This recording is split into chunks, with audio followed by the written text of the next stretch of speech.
smoker real quick. Do I have any other questions for immediate answering? All right, yeah. I'm just wondering what variety of what species of bees you use in South Louisiana. So I will just say this with a loving heart. I use mutts. Okay. Mutts are great. Mutts in the dog world are great. They get everybody's perks. They get everybody's non-perks. Most of the bees, even after a time, if you're looking at these online and they offer a particular breed, that's great. For those of you who don't know, there's several different ones, Italians, Russians, things like that. I try not to get caught up on the pros or cons of any particular one, because over time, once you've migrated that queen out and that colony someplace else, as the seasons go on and maybe she gets replaced and there's a new queen, there's new mating that happens, and when she mates with some drone that's not of the same line, then technically her eggs from that drone are not going to be the same quality. I was curious about that, yeah. So yeah, also I catch a lot of swarms and things like that, so I get the locals. I'm going to actually use my canvas suit today, even though it's a little toasty still. Beekeeping suits vary, and I can't get in my jacket. Beekeeping suits vary.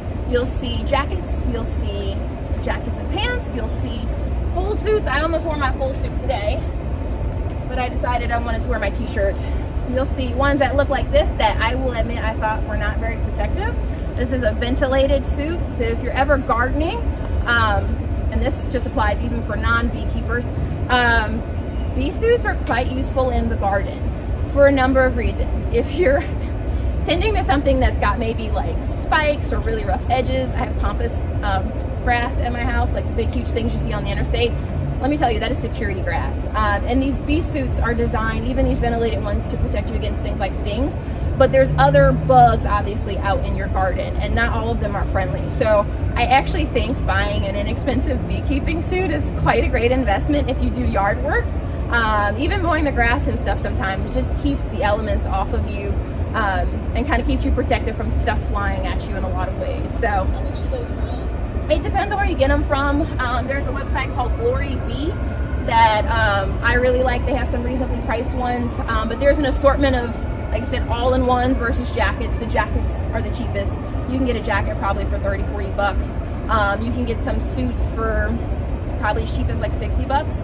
And then you can pay like $200 for one. So there's a big range on them. Now, my name is Shay. We are going to get started here today. I am a local beekeeper.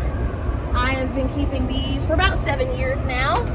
I run a program that you were getting to see two of the hives really, that I keep in this area. I run hives actually on the North Shore, the South Shore, on the East Bank and the West Bank. The program that I have is with What It Bees Like Beekeeping, and I started out with just my hobbyist hives for a couple of years, just my little two. And after several years of most of my friends being like, "Hey Shay, you got more honey? Hey Shay, you got more honey?" I was like, I really want more bees, but everybody wants more honey. And so I asked a couple gardening friends. I was like, "Hey, would y'all mind if I kept like hives in your yard or something, you know, like at community gardens?" And they blew up with responses. So for anybody who is interested in beekeeping, if you don't feel like you have a good appropriate space to keep your hives, maybe one of your friends does, and y'all can get together and y'all can keep together. So just as an FYI. But right now the program currently has about 50 installed hives. I manage all of them by myself. So I am the HBIC, the head beekeeper in charge. As we get started, like I said, one of the first things we get into is smoke.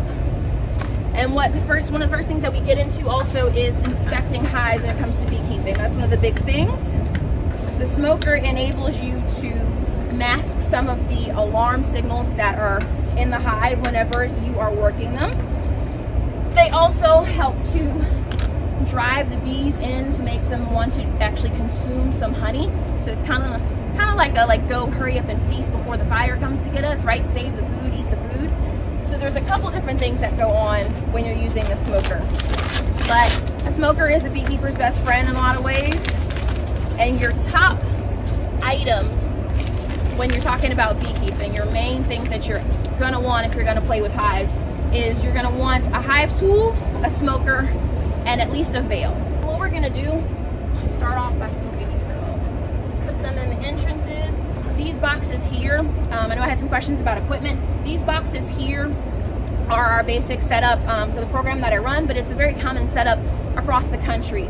We call these boxes deep boxes. So these boxes are actually the largest box you'll see here in the United States. There are actually different hive designs all over the world, and they're really cool if you haven't checked them out.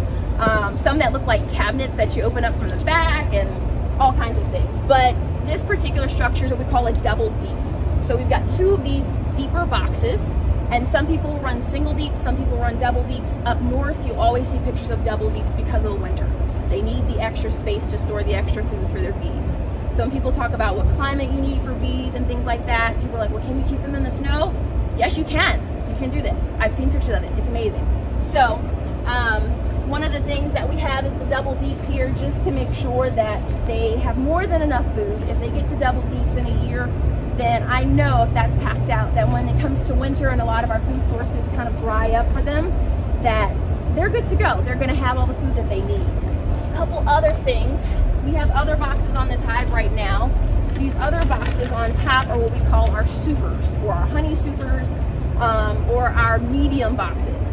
Now there are 3 different types of boxes you'll see in beekeeping as far as this design goes. This is called a Langstroth style hive.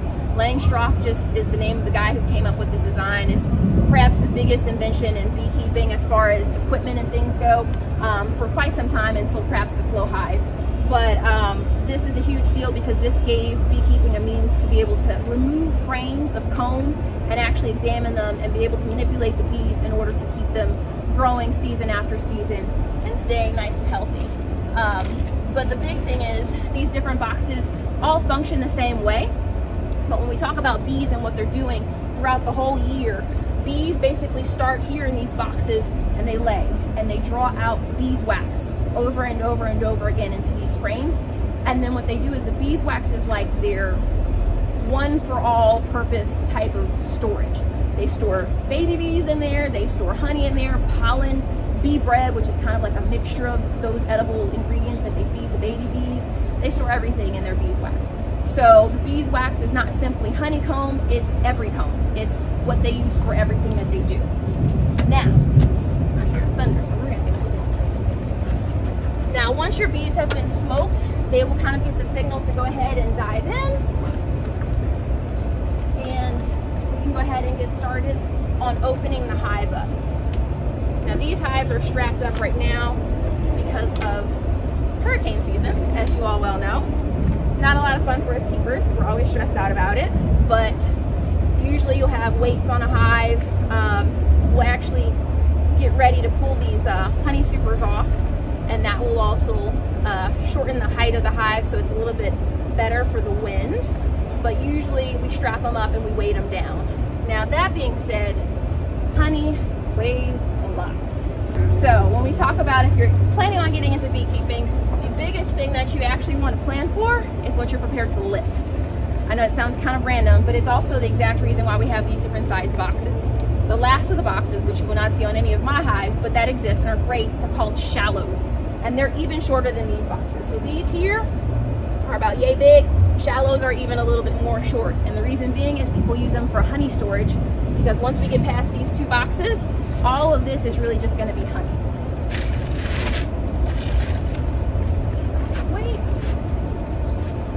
Now, these are 10 frame boxes. So these boxes are about 10 frames wide. We already got some girls up here.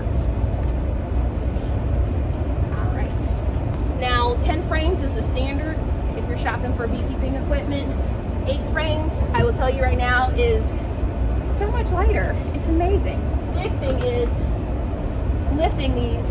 Yes, a box this big can weigh anywhere from 60 to even as close to 90 pounds, depending on how packed out it is. Most of my deep boxes are not that heavy because most of my deep boxes are this bottom box, which is mostly bees, and then this upper box, which is partially bees and partially honey. It's usually these upper boxes that, as they build up more and more, they only need a certain amount of space to keep their actual baby bees.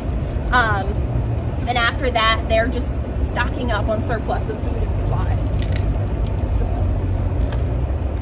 this popped open. Now this upper box. So as you can see, there's bits of wax and stuff here. This is just what we call burr comb, but the bees are scurrying up top. They do a lot of what I call like cleaning. So they usually do a lot of walking around and inspecting everything because they have one of the cleanest home environments in nature, actually. Now, I will tell you now, these hives, I've checked on them in the last couple weeks. This box is already full of honey. I'll pull out a frame just so y'all can see it.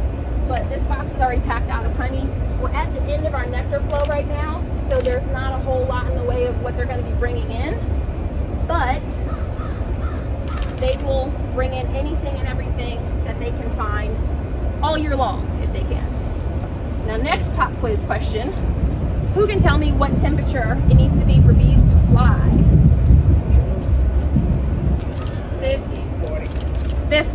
50 degrees. So if it's below 50 degrees and you have a hive, I've got a little fat boy over here. It's one of the drones. There he goes. If it's above 50 degrees, the bees will be out flying. If it's below 50 degrees, you won't see them. You rarely see them. Maybe if it's extremely sunny, clear clouds, no wind chill, maybe. But generally speaking, about 50 degrees is about the temperature it needs to be for them to fly. So as you can guess, beekeeping in the winter kind of slows down a little bit. That's when a lot of us do our equipment building. But this you are looking at is capped honey. This whole frame is capped out. Now on this back here at the bottom, there's a little bit left that's not capped, and that's just the beeswax hasn't been added to the very edge, kind of like a lid on a jar. But if you scoop this up with a spoon, you can eat this. This is fresh off the hive honey. Now that being said, each one of these weighs a decent amount, because like we said before, these boxes start to add up in weight. So the bigger the box or the more frames you have, the heavier you're gonna have to deal with it. And I will tell y'all, for any of people who are hive hosts for me, I tell them all the time, buy like 3 hive tools when you get them, because everybody I know around the world that I talk to about beekeeping puts their hive tools down somewhere in the yard and you never find them. And then when you're ready to go use them, you're like, where is it at? Where is it at? Now these boxes, you'll see me prying these with this hive tool, and the reason being is because they seal them with propolis. And I can tell y'all right now, this box is very heavy.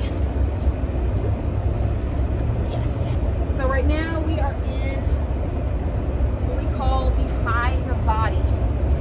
So as we get further and further down, our queen is likely either in this box or in this box. Now I'm not going to try to seek her because I'd have to pull this hive apart possibly if I can't pinpoint it. But one of the ways that we check hives when we're doing inspections is really looking for eggs. The queen bee we know is nearby if we see eggs. That's also within these frames. If I get to a frame over here and there's a bunch of eggs on it, chances are queen bee is somewhere nearby. But the big important thing with that is, as you all know, queen bees are huge, right? They're the big deal about the hive. They run everything. But queen bees can be replaced. They can be taken out. They can be hurt in various situations, catch diseases, just like any other bee.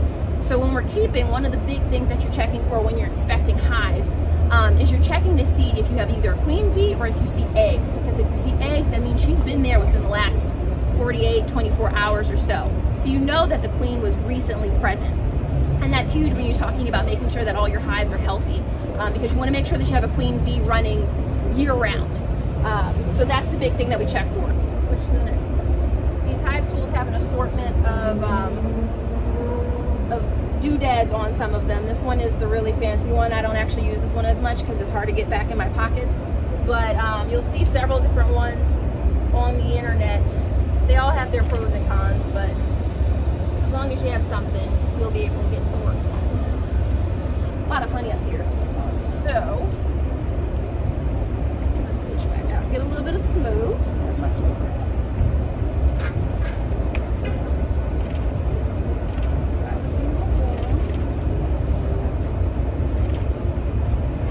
So some of my hives, this second box is almost entirely honey. Most of my hives have a mix. These girls have a lot of honey in it. So I'm thinking we might need to go down one more to get to our brood. Can anybody guess what brood is? It's baby bees. Baby bees are all the new bees that have hatched. Alright. These girls are like, you're completely moving this hive around.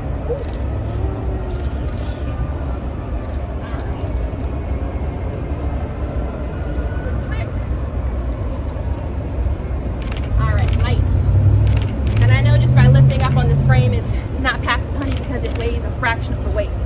So right now, this is a frame that's been emptied out. And the reason why it's been emptied out is because the bees that were in it before have hatched out. So what'll happen is there's a cycle of the queen bee will lay an egg, the nurse bees will go and tend to it, they'll feed it, they'll start to get it to grow. Once it grows to a certain point, they go ahead and cover it up, let it continue to grow. When it hatches out, it starts cleaning its location, and the roles of a bee change every so many days. They'll start off by cleaning their own location, cleaning up nearby locations. They'll go to tending to the queen, because FYI, the queen is like super lazy. She works a ton, but she doesn't feed herself, she doesn't clean herself. She has her own queen support for that. And as time goes on, she eventually has hives that open up. I see rain in the distance.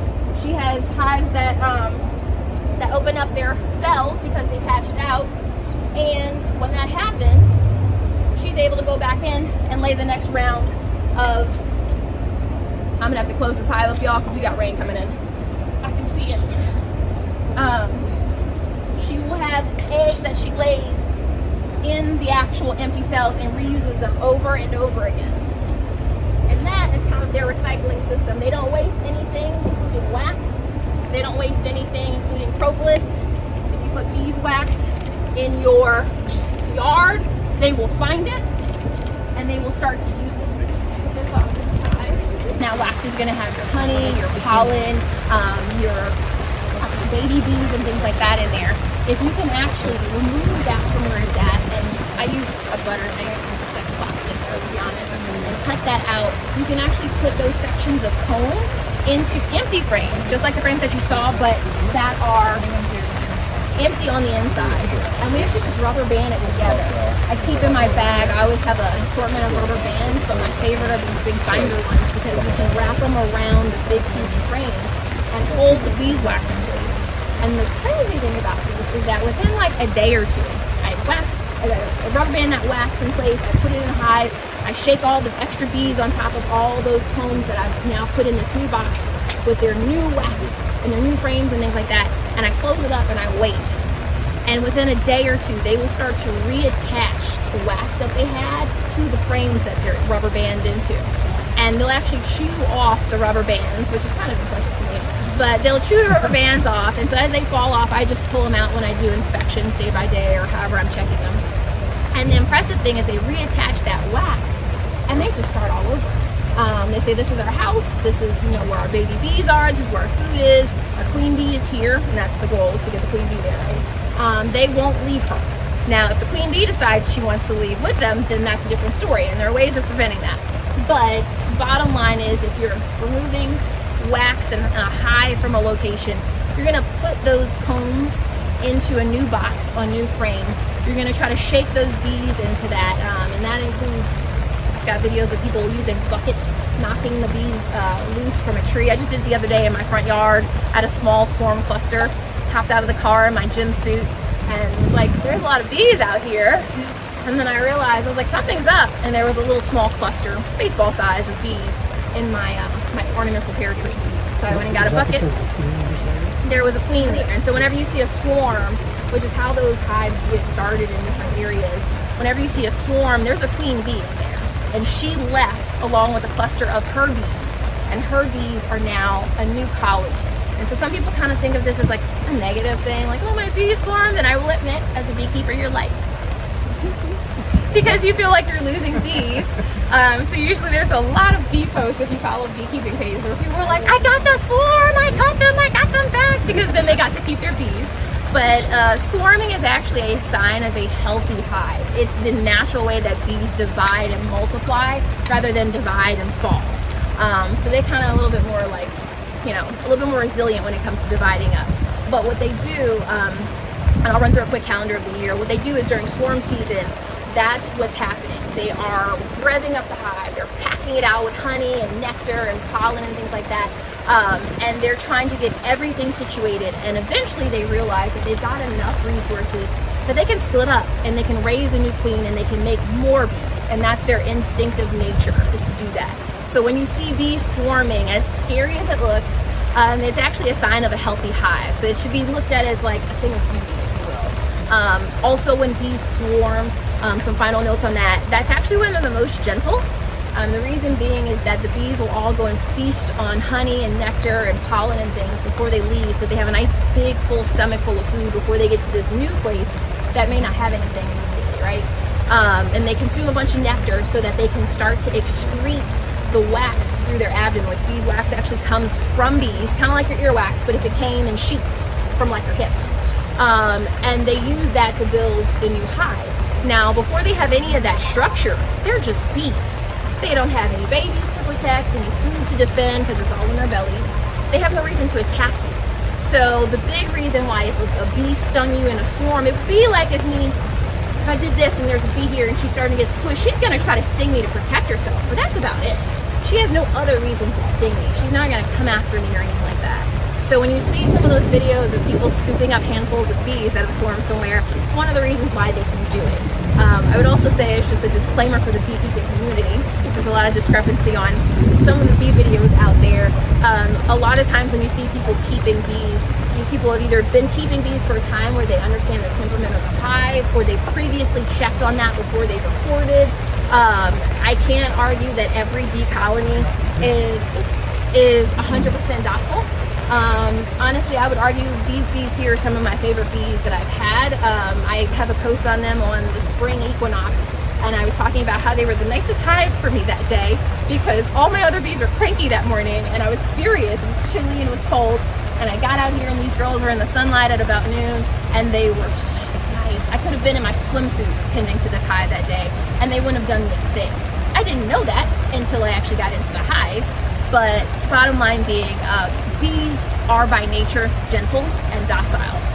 Africanized bees are an actual different type of genetic bee. It's a bee that was crossbred from Brazil and Africa. It is not the same thing as your typical Italian or your local mutts, if you will. So that reservation that people have is warranted in that there are bees that can be aggressive continuously.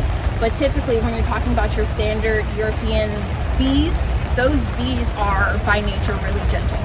And it's actually by state laws and things, they usually forbid you to keep Africanized bees for population reasons. They don't want to keep breeding that aggressive nature into the environment.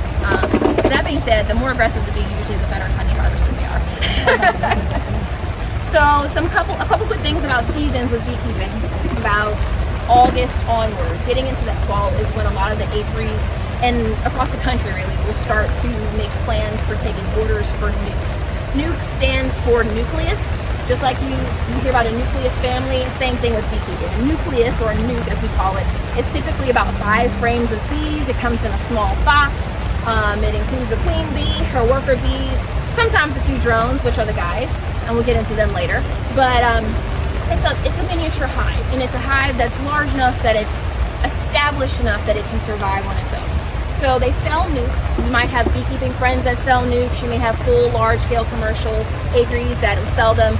And the bottom line is that usually ordering for bees starts going into the fall and getting into the winter.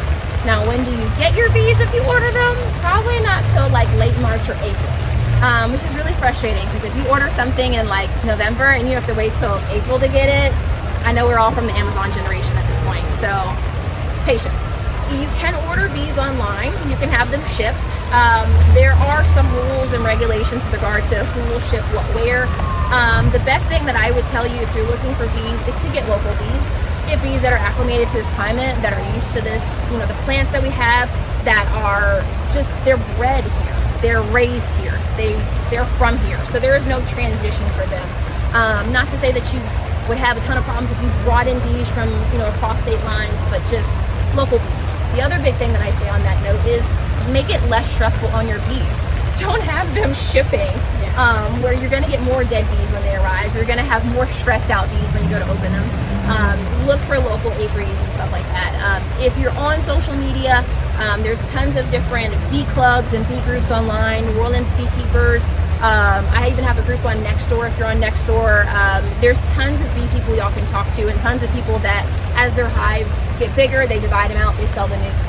A nuke is typically around $150 to $180 right now. The cheapest is $150.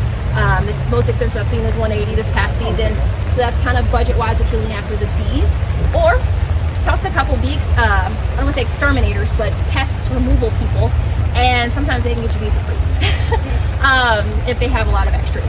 But beekeeping, usually season-wise, ordering starts in about the fall and gets into the spring. Now, if you are getting bees, what's your schedule? What are you doing in that hive? In the fall, if you're getting into beekeeping, you're going to be ordering your hive. You're going to be ordering your equipment possibly. You got some time on that, but you need to order your equipment. You can pick either 10 frame equipment like what I have over there, or a little bit more narrow and get equipment that's only 8 frames wide. If you're worried about weight, 8 frames is what you want to go for. It's lighter, it's no worse, it's the exact width that bees normally draw out to. I have 10 frames because it gives me a little wiggle room. 10 frames tends to be a little bit more common, but it's not necessarily better, it's just different. On the drawback side, it is heavier, but it does give you more space. But you would pick either 8 or 10 frame equipment, and then you'd want to pick what arrangement of boxes that you want. Typically, you're going to need to get at least a deep box. I recommend 2, because I feel like if I go into winter with my bees and they have 2 full boxes, they are good to go. No worries. They've got their food. I don't have to touch them. You can totally do what they call single hive body beekeeping. It's totally possible. It just requires you to be a little bit more attentive to how much food they have because they have less of it. So if they run out, you need to know enough to know when they run out. So this is why I recommend it for most people to do 2 bee boxes. So in the wintertime, you don't have to give them nectar to bottle? It depends. So as you get your bees, and we're rounding into the spring months, things are warming up, there's pollen, there's nectar, there's food, the bees are going to be rapidly multiplying, which is why you get your bees around that time of the year. Get your bees in, you set up your equipment, and I have one other note about equipment I'll tell you in a second. You set up your equipment, your bees are going to be harvesting as much food as possible during that spring, going into summer. That's when our nectar flow really is. And when there's that food, the hive population goes up. When that food drops down in the summertime, like we're getting into, we go into a little bit of dirt. And during that time, that's when we check for varroa mites, which is a big thing in the beekeeping world. You're looking for population numbers, you're looking for how they're doing for food and for space. If they run out of space, you need to add another box. How are they doing on temperature control? If there's tons of bees on the front of the hive, they call that bearding, I know because they're on the front of the face, then that might mean that they need more ventilation. So I mentioned I had a screen bottom on the bottom of those boxes. It's really screened. If you stick your head under there, I don't recommend it, but if you stick your head under there, there's a metal mesh screen under there to give airflow into the hive so they can regulate the temperature. And that's the great thing about bees. Bees are really like cats. They take care of themselves in a lot of ways, but every now and then your cat gets sick and you gotta look out for that. But otherwise, you let them be. And so bees will regulate the temperature for their baby bees, for drying out their nectar into honey, and all the things that they need to do with a healthy bee population. So when your bees are healthy, they do the rest of the work for you. When your bees are not healthy, that's when you have to show up. And that's when you have to step in and start to remedy that problem. And then as we get into the fall, we get another boost of crops. So all my gardening people, y'all know that's when we like to get back out in the garden and get some things growing. Again, the bees will rev up. Now in the spring and in the fall, that's when we get drone bees. So a lot of times people say, I saw this really fat bee, it was a queen bee, it was amazing. I'm like, you didn't see the queen bee. I'm sorry, you didn't see the queen bee. Because they see it outside of the hive and they think they've seen a queen because it was the biggest bee they've ever seen. It was a drone. It was a boy. The boys are fat, FYI. The boys are fat. The boys fly really, really horribly. They do. They're terrible. They're really noisy because they're so big. And they do absolutely nothing. I mean, nothing. Except steal resources from the hive. And come winter time, they actually get kicked out because they're just a drain on civilization. And I do mean this. I've seen them get dragged out by other lady bees and just dropped to their death. So you don't want to be a guy in the bee world, I'll just tell you this. But if you're lucky enough in the spring to get to leave the hive and find a queen, because they go to a mating zone somewhere in the great flower in the sky, and they find a queen, they actually have big eyes for that reason. So if you see the big-eyed bees, they're fat, that's a boy bee, that's a drone. And they have those big eyes so that they can see the queen bees flying around who are virgins who need to get mated. They will spot her and they will actually try to get to her as quickly as possible so they can mate with her. Now that may sound really great to some of the guys here, like mate with the queen, and then you die. And I'm not kidding, you die, like you mate with her, you die. So if you're lucky enough to meet her in the sky, you die. So that's it. That's their story. That's really as much as I have on drones. You see them in the spring and in the fall though, because that's when there's the food to keep them around. And then come winter, lights out, boys. So that being said, we get into fall with our hive. They've revved up their population. They're getting ready for winter. They're storing all their food. And then what's next? Winter. That population is going to start to reduce down. And the whole big thing is that the queen bee wants to have enough bees to get through winter. Now, pop quiz question, do bees hibernate? No, they don't hibernate. They are, we'll say, less active, but they don't hibernate, which is why they have to have that food in the hive to get through winter, because they're eating, they're surviving, they're doing all their things, and on the warmer days, they're going to come out for a cleanse flight, aka the toilet.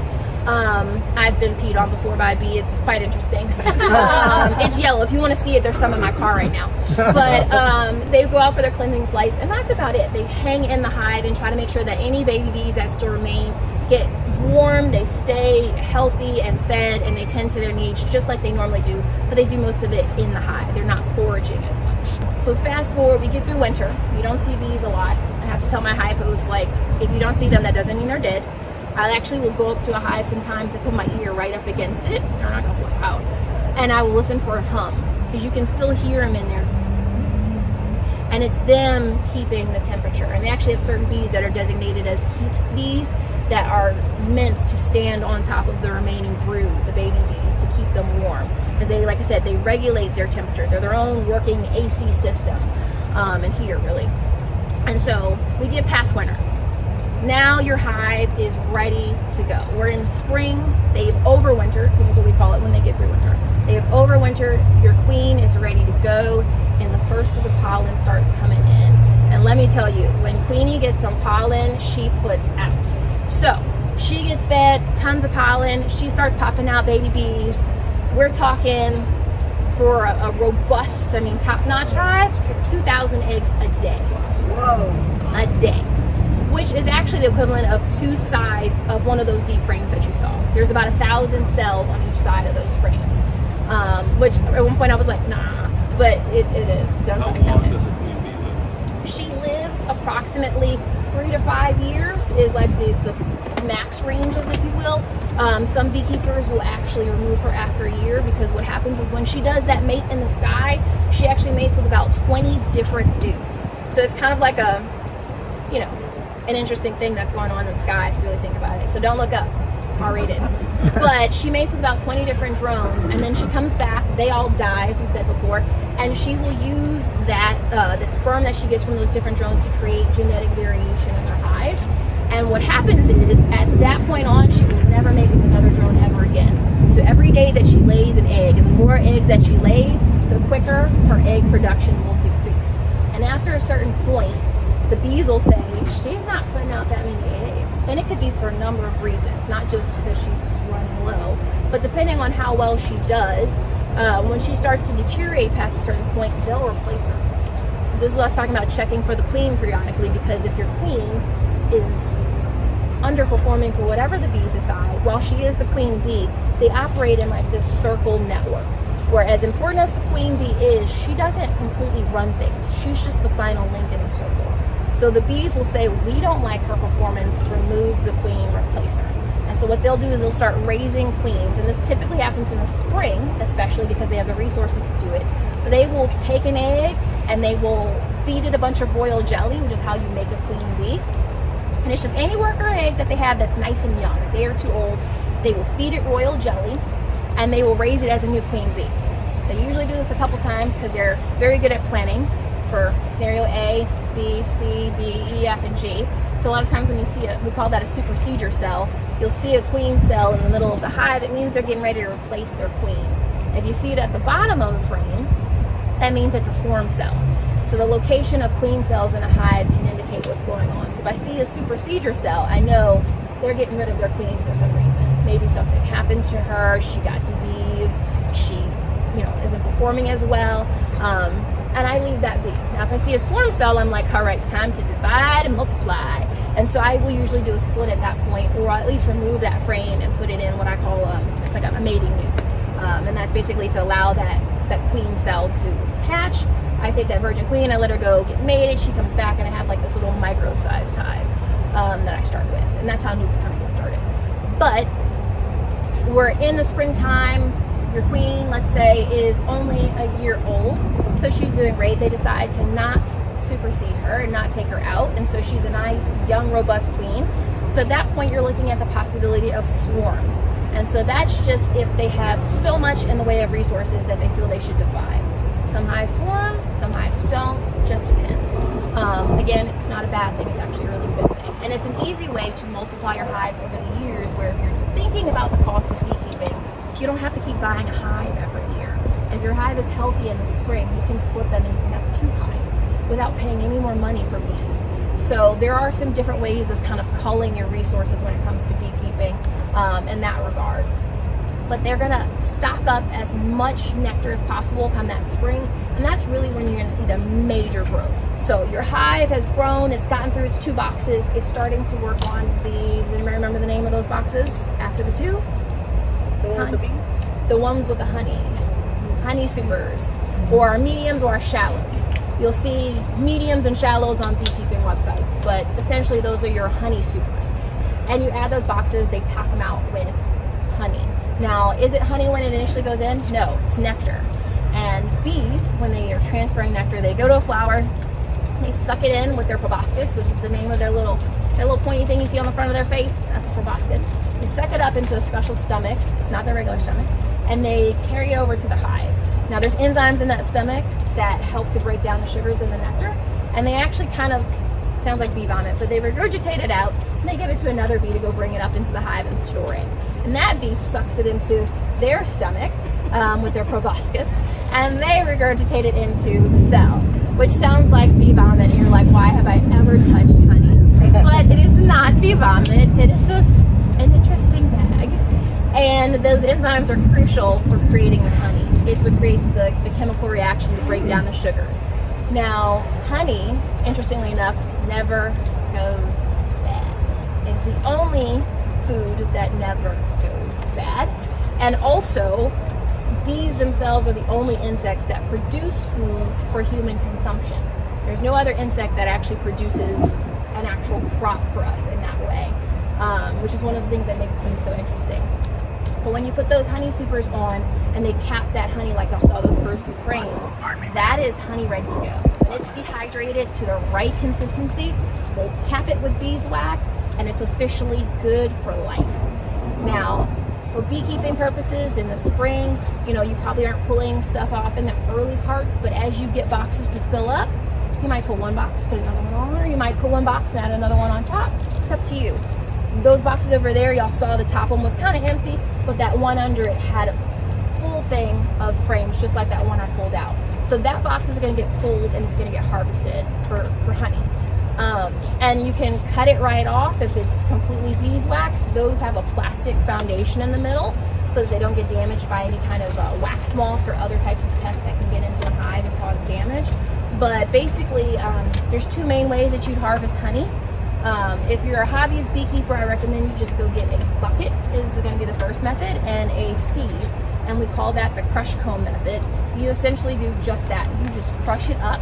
You put all that on top of it's like a metal mesh sieve, and you just let the honey drip through. You can also be even more simple than that. You can just cut it off the frame and eat it.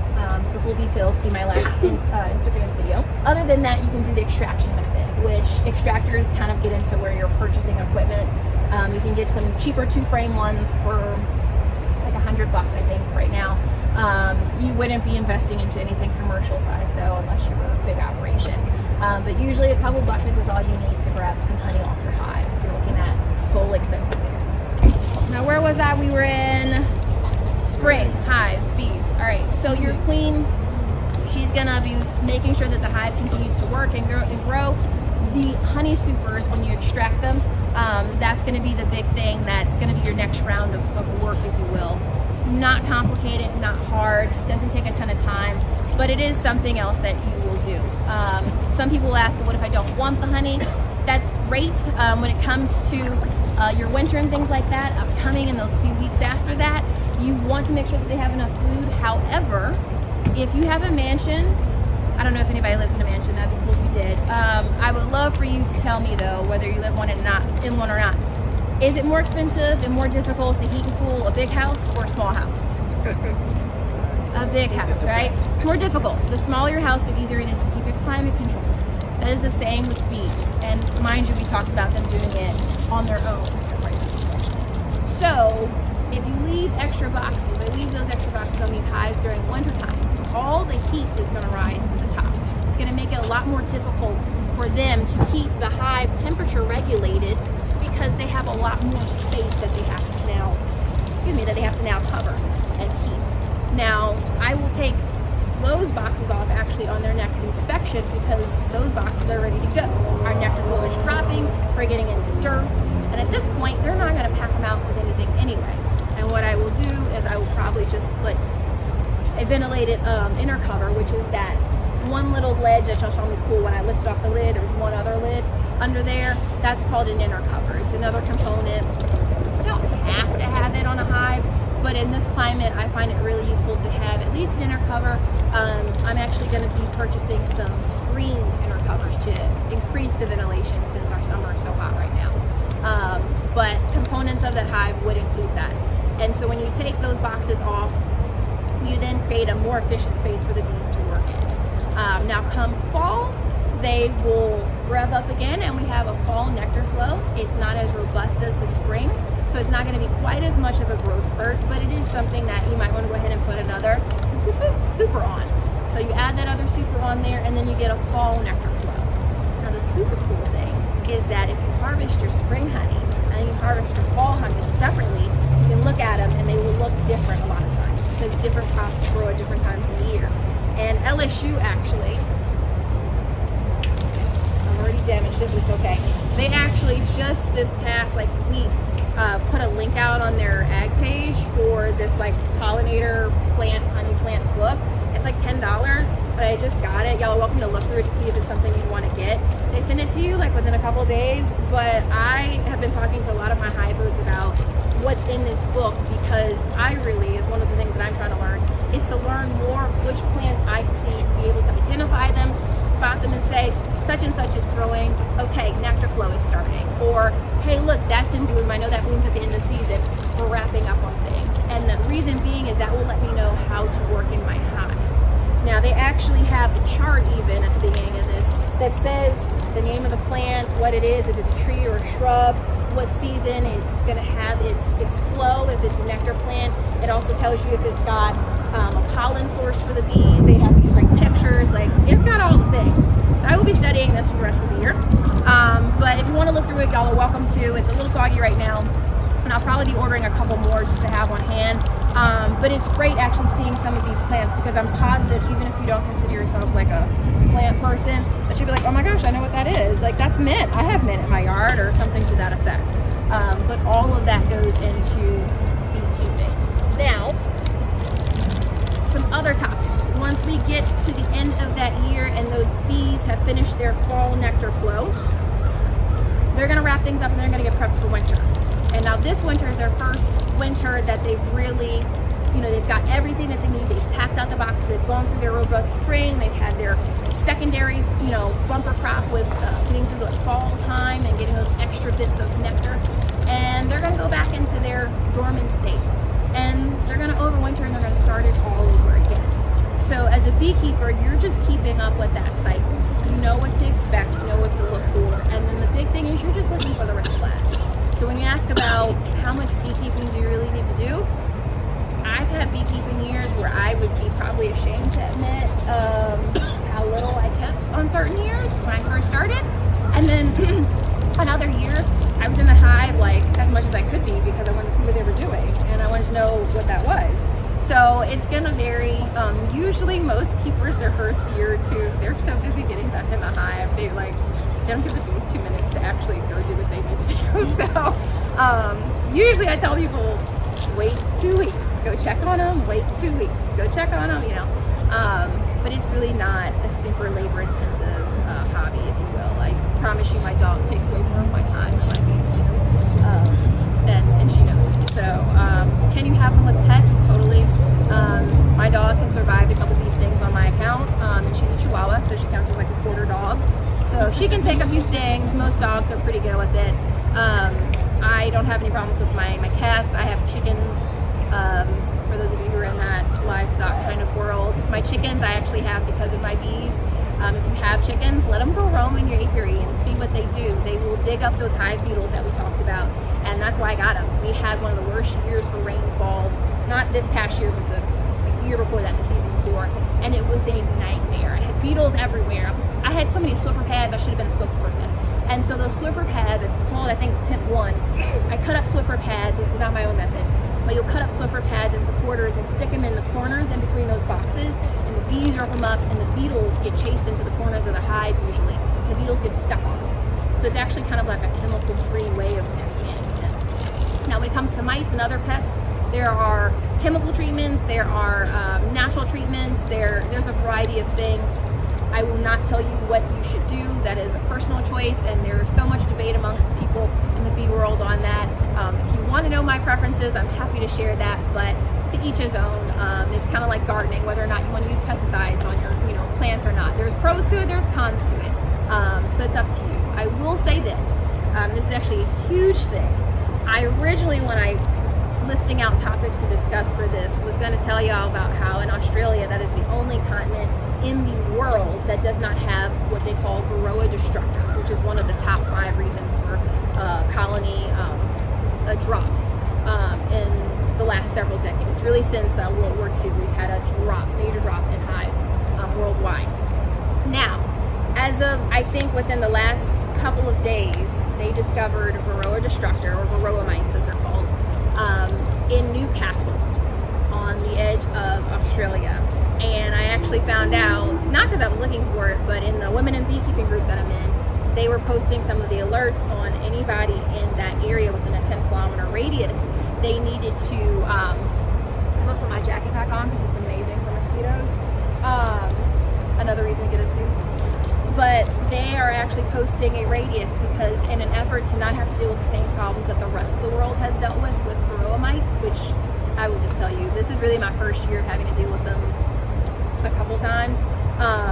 I normally don't have mite issues. I mostly deal with beetles. They're painful to deal with. They're also an added expense when you talk about treatments and things. But they are actually putting a 10-kilometer radius around Newcastle, where I guess they initially discovered them, and they're wiping out every hive in that zone to remedy this problem. And then there's a buffer zone that they're going to be monitoring outside of that, and then a final buffer zone that is just on alert at this point. And the reason being is because of how bad Varroa mites are in a hive and how many problems. So when we talk about hive health, no, bugs don't just like walk in the hive and give the bees a disease. It's not like that. But one of the main ways that bees get diseases is through Varroa destructor. Those mites latch onto them, and the human equivalent is about the size of a frisbee on your abdomen. And they're usually on the underside of a bee. So by the time you see them on the back of a bee, you probably have a serious problem with them. And the issue is they attach themselves, and they attach themselves into particularly drone combs. So in the spring and the fall, they really get into hives. You have to check for them. But they also get onto actual active bees as a means of getting into hives. And they give these bees diseases, all kinds of different problems. Sometimes people realize they have an issue because they haven't been checking the bees. And there's a couple different ways to check for it. And they will start to see the wings on their bees deformed. And they're like, we get these pictures of these bee groups, and they're like, what is this? Like, she's got weird wings. Like, a couple of these bees have weird wings. Bees have 2 sets of wings. If all of a sudden it looks like they don't have any wings, that's a problem. And that's one of the things that can happen from Varroa, along with a lot of others. So typically in the spring and in the fall, one of the things we'll do is you can do a sugar shake, sprinkle this powdered sugar on the hive. Bees get it on them, and they go into a cleaning frenzy, and it introduces the hygienic nature that they have to clean themselves. And so they'll clean each other up, and when they're cleaning each other up, it helps them to knock the mites off. It's not a permanent solution. It's not a 100% solution, but it's something to help you be able to spot. You usually put a board under the hive to catch the mites. You're able to look at it and count and see if you start seeing mites. Another thing that I personally use is an alcohol wash. I don't like using it. I've only used it sparingly, but unfortunately it's something you have to do. In the time where I have hives that I'm especially suspicious that they have a mite issue, I will go ahead and say, let me take a frame of where there's baby bees, and those baby bees are going to be covered up by the heat bees and by the nurse bees and all those bees that are tasked with tending to them, and those are bees that usually have the mites the most. So you take that frame,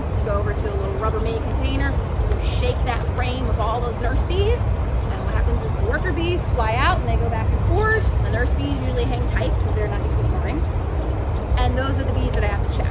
Put them in this little container. You scoop about 1 cup's worth of bees, put them in an alcohol. It immediately kills the bees, so they're not like prolonged in death, and you shake it. You shake it for about 60 seconds. And what happens is those mites that are on those bees also die. They fall off.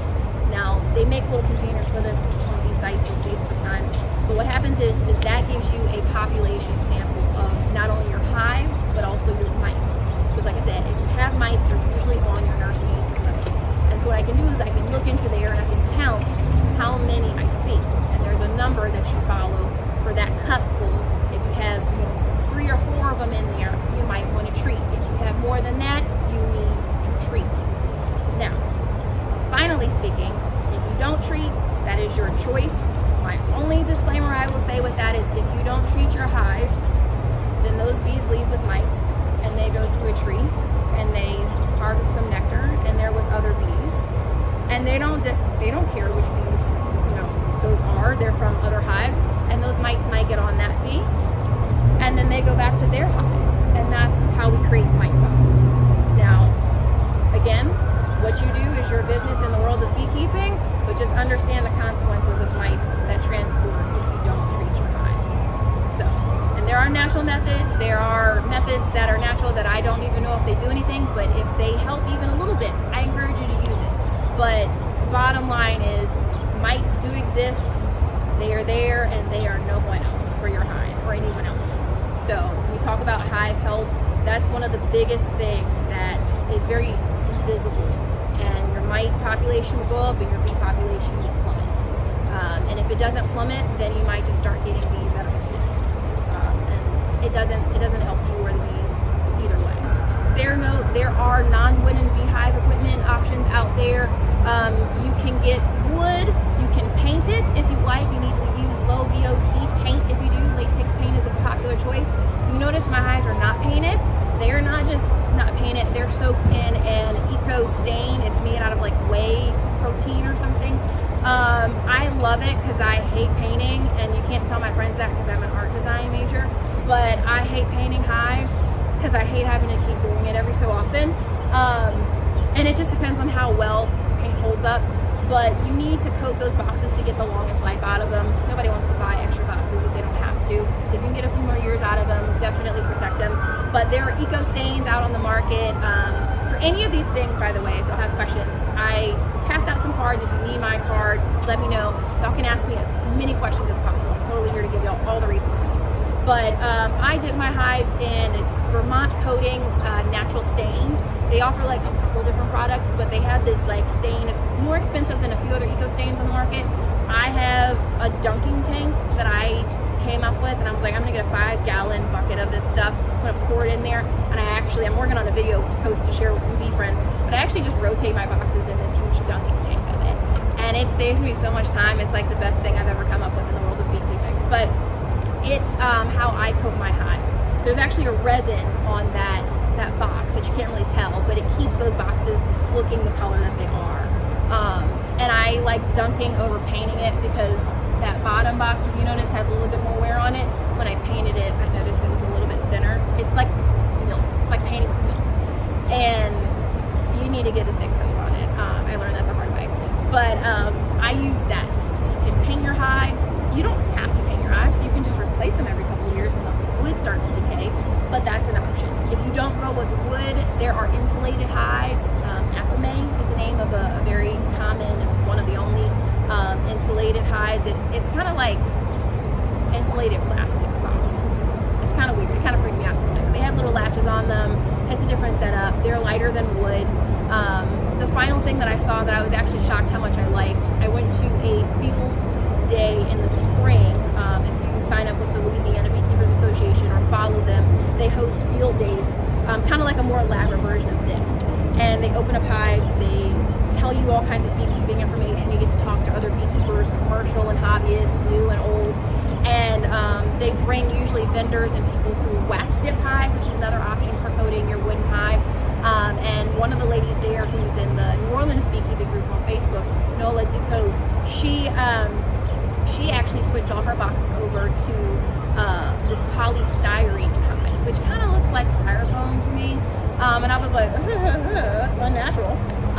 And then I touched them, and then I looked at them, and then I lifted them, and I was like, oh my gosh, this is amazing. So different designs exist. I'm probably gonna get one by the end of the year just to test it out. I'm just nosy and curious. But there's different options out there. Don't let anybody tell you that there is any one way that you have to do stuff. And that's probably the biggest thing that I will tell you across the board.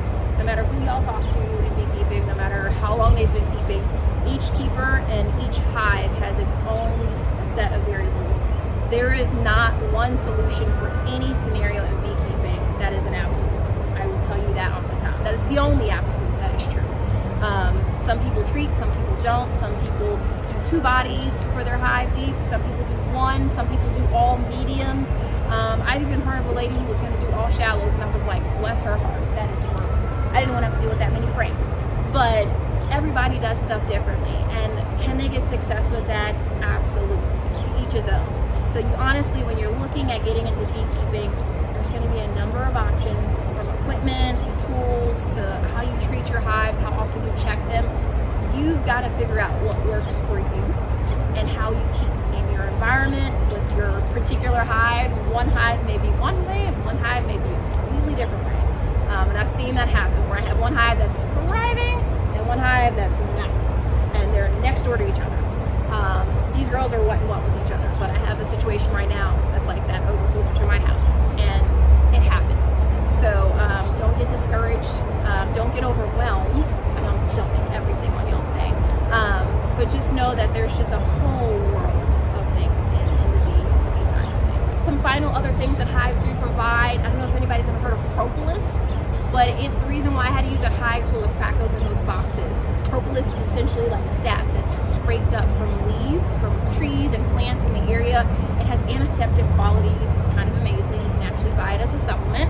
If you're interested in that kind of nature, health, supplement type stuff, you can even plan to harvest it and sell it. I know people who make tinctures and things with them. Other than that, you can harvest beeswax from your hives if you're interested in that being a bumper crop. As y'all saw, we had the lip balms that I handed out. That is made with 100% New Orleans local bees. They excrete that, produce that, and harvesting it is actually not that bad. I'm putting together a video right now on a solar melter. This is again more equipment that you can rig up at your house for little to no expense. And you'll find in the bee world there's a lot of stuff you can rig up with little to no expense if you're crafty enough to do it. You can also purchase a lot of these types of things, but I do not recommend that you purchase a solar wax melter. You can make one from a cardboard box, if you ask me. So see me for details outside of class if you're interested in that. Or follow social media so you can see the video. But outside of that, honey harvesting, wax harvesting, propolis harvesting, and even pollen, you can get those things if that's something that interests you with regard to bees. If you're not interested in that, use it to bribe your friends for more beekeeping equipment, because they will probably want it and y'all can trade. So use what you have, store it for your bees for maybe a time when it's a rainy day. If you're like, I don't really want this much stuff, you can feed a lot of those types of resources back to your hive. They are hands down one of the best recyclers I've ever seen in nature. And then a couple other final things. As far as purchasing and things like that, and some of the things that y'all have asked for as far as resources, equipment and stuff like that, no matter what option you get, boxes do range in price depending on what it is. Your initial equipment that you need if you're ever interested in getting into hives would really include what we call the bottom board, which is the bottommost part of that hive. I definitely recommend screened bottom boards in this area if you're anywhere close to this area. I do recommend double deeps just for starting off for beekeeping, which I mentioned before. Those items usually run around $20, $25 a pop. I know I get my boxes probably for like 22, bottom boards are probably like 24 or something like that. Shallows are a little bit cheaper. They're probably, shallows are probably closer to like 15. The mediums are probably more like 18 or 19. You don't need to immediately buy all of that, and most beekeeping supply sites will offer a beginner's kit. Most of them are pretty decent. There's going to be something in there that by the end of the road with beekeeping, you're going to be like, I don't use this. But most most of them have a hive tool, a smoker, your basic equipment. And that first year, you usually just need those first 2 boxes, the bottom, and then you're going to need an inner cover and an outer cover, which is the top part that we discussed. As far as if you're looking to locate them, there are a couple parameters legally as far as what you're supposed to do. I have found that, much like New Orleans, the Ag Center seems to be the most lax people I've ever seen when it comes to beekeeping rules. They have not called me once. But that being said, their rules are really general. There's usually a couple basic standards of keeping a barrier of some type. It could be a piece of fabric even, up that's 6 feet tall if it's within 25 feet of like your neighbor's house, so that the bees fly up and over instead of right across their face. Basic, reasonable things like that. I can send you the links for information on that, but all in all, don't stress out about it. I have talked to a lot of people, they are really awesome people, actually. You do need to register your hives officially. I'm not going to tell you not, and the reason being is they actually track that for population reasons and for grant money. So when they're talking about putting together field days and things like that, they do sometimes have registration fees, but there are also a lot of resources that they provide to keepers in the area by that registration. So you can actually register your hives with the Department of USDA and register them as, of all things, like livestock. And they, I know, right? I was like, but if you try to file stuff on taxes for bees, it's like you're in with the cows, okay? I was like, how was I supposed to find this? But you can register them, and they actually provide some protections when there's like natural disasters, hurricanes, things like that. Even insect abatement from mosquitoes. If you have a hive loss, you can report it, and you can typically get some type of assistance with it. It's not a guarantee, but it's, you know, it's out there, some assistance for certain situations. So do register your hives. You renew it every year. And again, it's so lax. I remember I called the lady last year because I had just boosted like 25, 30 hives. And I was like, well, I have 10 more this week that I'm getting. I was like, should I like send in the paperwork again? And she was like, honey, just register in October. She's like, whatever number you have in October, that's all we care about. She's like, and then next year, whatever number you have around October, that's what we'll take. Because in beekeeping, you're going to fluctuate. You're going to have hives that die, period. National rate for hive loss in the winter is about 30%, which is kind of an outie. I haven't had a 30% loss in hives over winter, but When we had that big freeze a couple of years ago, that was a horrible year. It was a horrible year. I had 3 hives at my house that year because I had a hive that I did a removal from in Gentilly. I had my 2 hives, and I lost my 2 hives and kept the hive that I didn't know, which is my ZZ hive. That's not them. Those are my friend Bobby's bees. But my ZZ hive is doing great. They were great winter survivors, but my girls, unfortunately, that I had for like several years, they didn't make it that year. So I was like, and that was my hive, my original hive that I had that got me all my bee credit in Bee World, where they're like, huh, you kept a hive together for how many years? I was like, yeah, a couple of years. They were like, oh, you must be a good beekeeper. But no, I was like, they died that past year in the freeze, but no, it happens. And this is why we check hives to kind of get an idea of who's weak. There are ways to combine hives together to make sure that they don't lose too much heat, so they stay warm, to make sure that they get through winter. You can combine resources. There's an assortment of things you can do to try to forego that being a thing. is there any type of insulation? Artificial what? Artificial means of keeping warm in there? Yeah, you can put, people up north have wraps that they put on them, these black insulated wraps. We don't need that down here, honestly. It's the freeze is not so much about the temperature, it's more about the quick change of the temperature. That's the problem. So just to note that. There is a difference between hives that are up north where it gets cold and it just stays cold, and here where we're nice and warm and they can get out a few days and then it drops. They don't do well with the quick change.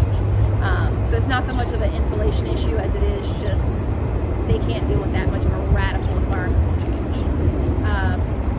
But that being said, if you have even one hive, that hive that I had that I overwintered, the ZZ hive, it's a little girl that I took into the house. She said, we're going to name her Queen ZZ. And I was like, that is the best bee queen name. ZZ. And so now ZZ has like 3 daughter hives. And, you know, she's taking care of the hives that I lost. So beekeeping efforts, even in backyard beekeeping, not even on a commercial scale, is totally worth it. I would never tell a person not to get into beekeeping if I could help it. There's very few reasons to not get into beekeeping in my book. I don't know anybody that's gotten into it and hated it. It's really just a matter of, do you want to or not? The equipment initially can be a little bit of an investment. Typically you're going to spend, I would say, a good $300 on like all the assortment of things that you're going to want to get initially. But that really will carry you through that first year or so. And then after that, it's just how many extra boxes or extra hives you want to have. You don't have to buy hives year after year if you're splitting them. Different things like that. And you can always catch swarms as well. So if you're kind of trying to do the numbers game on it, it can work out. And you can always even offset your costs if you're selling your surplus honey and things like that, which a healthy hive is very capable of doing. Now, one final note on that honey surplus, the first year a hive actually goes through a full season, they're typically not going to produce surplus honey. So this hive right now that we have here, these two, this is now going into their second winter. They have overwintered already, so this is their second spring. So now that we're in their second spring, they've got honey supers on there that are packed. Last year, they did not have honey supers. In fact, around this time of the year, they were in one box. And they were doing fine, they were doing great, but they weren't packing things out. And so I believe we went through all of winter in just those first boxes. This past spring, on the spring equinox, when I visited them again, they got that second box. That second box is already packed out. Since then, they've gotten a third box. That third box is their honey super. It's packed out. They've gotten a fourth box. So you can see, compared to last year, once they got through that first initial hurdle, it's rapid fire fast. So that's kind of what you can expect with beekeeping. So just, I have to tell people that, because they're like, I'm going to get my honey. And I'm like, you're not getting honey just yet. And you don't want to starve your bees. That's one other final note on honey. That first year and just going into winter in general, make sure your girls have honey, which is why I say double deeps, and there's honey in there and those frames are packed out. You can take whatever's above that. Like no guilt, no risk, no nothing. That's enough. If your hive is small, you mentioned artificial feeding earlier as well, you can feed hives with sugar water, 1-to-1, simple syrup. You mix it up, dirt cheap, bees love it, and it helps them to draw out their comb so they can store more food. They will store the excess sugar water. And I know some people are probably like, sugar water? I'm going to give my bees refined sugar water. But trust me when I say, I don't like it any more than you do. I'm actually getting ready to be on a sugar-free diet moving forward. But the big thing is, if your hive dies because you didn't feed them, they're dead. That's it. So you can either feed them or you can let them die. So if they don't have the resources, that's one of your jobs as a keeper to check. After a certain point or a certain temp drop, you'll want to switch to other means of feeding because you don't want to add moisture into the hive, wet bees or dead bees. But most of the year here, if you don't have a honey super on, which is, again, those smaller boxes, and your bees need food for whatever reason, feed them. Get new bees in, feed them. Bees don't have a lot of resources, feed them. Make sure that they have that food. And once it's, following spring or there's a next boost in, nectar flow, let them eat all the nectar they want. Let them have it. Let them store surplus. You can store the box of honey if you want in the house. You freeze the frames initially to kill off anything that might be on them. If you're not harvesting it immediately, you can put that box back on the next year. You don't have to take the honey. You don't have to keep it. But you just want to make sure that they have it. So, and strangely enough, they actually prefer nectar and sugar water over honey. It's kind of like the difference between fresh fruit and preserves. You want the fresh fruit first. That's easier to eat. Fresh, and the rest of it is just like, well, we've stored it. It's good, but it's not the same thing. So, Are vermin attracted to those boxes? they can be. I've never had a problem with it. I have one hive host who said she saw like a rat in her neighborhood and was like, put a mouse guard on. And I was like, all right, we did, but I've never had an issue with it. In certain areas around the country, people have had issues with bears, raccoons, all kinds of stuff trying to get into their hives. So some people do have to like legit secure their hives. We don't tend to have that problem, thankfully, because I may not have 50 hives if that were the case. But usually a good cinder block on top, or I use 18-inch pavers, takes care of anything that's probably trying to crawl around your hive, the possums and things like that. But I really haven't had an issue with that. If you do have like issues, it's more usually like ants and beetles and things like that, or even some wasps or something here or there. But even then, not too much. Other questions? So feed them syrup. How? The feeding Yes. is kind of not Yeah, so do I go out there with my handful and I'm like, feast, girls, feast. So there's equipment out there, and this is why I said y'all should just all take my number, because you're gonna have questions, I promise you. These beekeeping sites have no descriptions on anything. Sometimes I'm like,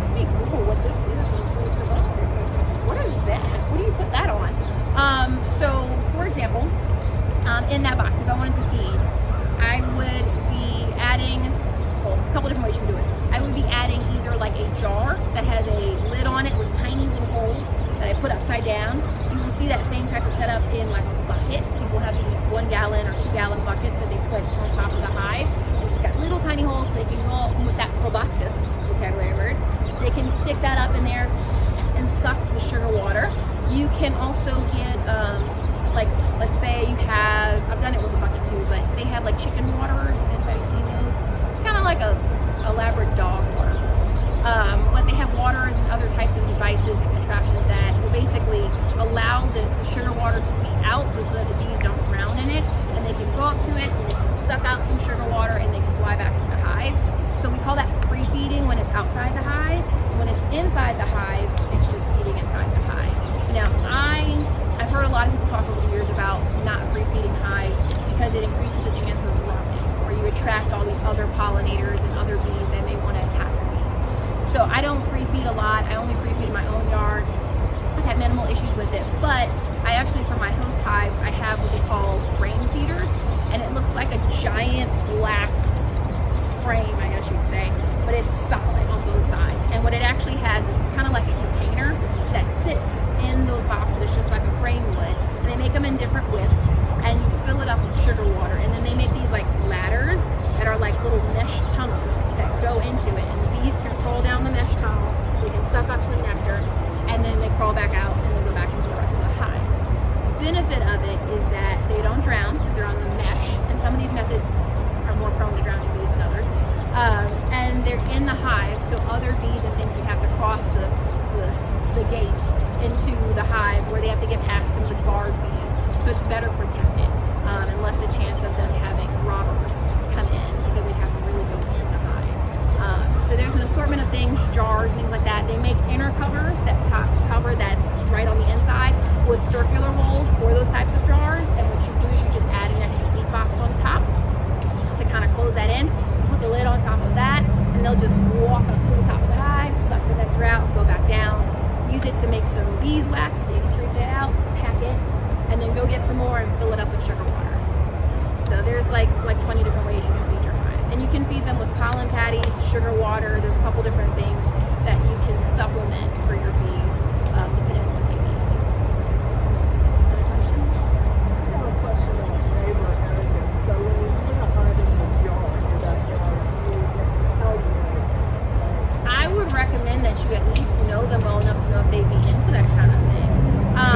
There's no legal requirement for you to check with your neighbors. I honestly don't know if they called that guy next door about it, but he sees me all the time. He's like, hey, what's up? Y'all got bees? And I'm like, yeah, we got bees. He's like, they got honey? And I'm like, they got honey. He's like, is it ready? I'm like, one day, because I haven't harvested yet. But, everybody's different. If you do feel like you have neighbors that are not into that type of thing, I would say check in.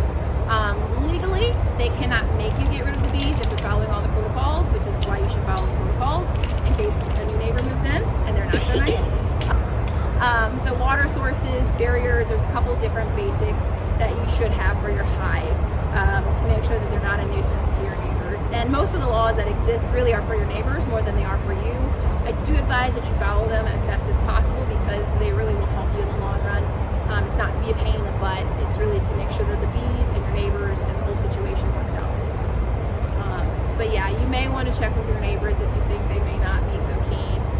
Other suggestions include bribing them with honey, maybe sending them like some bee pictures of like bees dying if they don't have enough like guilt on their conscience about not wanting the bees, things of that nature. I can hook you up. Honey that I produce, I don't heat, so it's still considered raw honey.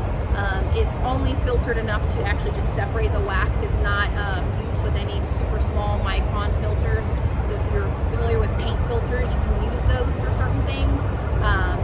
You can even use them for filtering your beeswax to a really super clean wax if you wanted it for that reason. But a lot of times, most keepers will use the standard filters, if you will, so that when it drips through, you're getting all those bits of pollen and propolis naturally in your honey.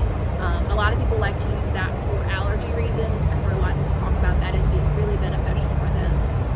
Each his own. I can't claim that it does anything officially, but I enjoy having local beeswax for that reason and local honey because I have found that it's something I don't have to question about the quality and integrity of it. I know my girls are flying around. I'm seeing them coming in from, the cluster of clover in my front yard. I'm like, oh, y'all found that, huh? Okay, cool, And then, I'm seeing them waddle in with their big old pockets of yellow pollen. And so when I harvest that, I don't have to question what's in it. I know what's in it. And that's one of the great things about, keeping your own bees. And even if it's not your bees, supporting local beekeeping efforts. There's tons of companies out there. I know Powers Beekeeping is over on the West Bank. They supplied some of my hives for the program. I've got a friend, Honeybee Bobby. He's out a little bit further in central Louisiana. He has some stuff. I know places like Whole Foods and things carry a lot of local honey as well. Jay Martin has honey. What else? There's several different brands that are local, and the local people are like legit real people. You can go find them online and go meet them at bee clubs and stuff. But I always say, meet your beekeeper, meet your bees, shake their fuzzy little hand.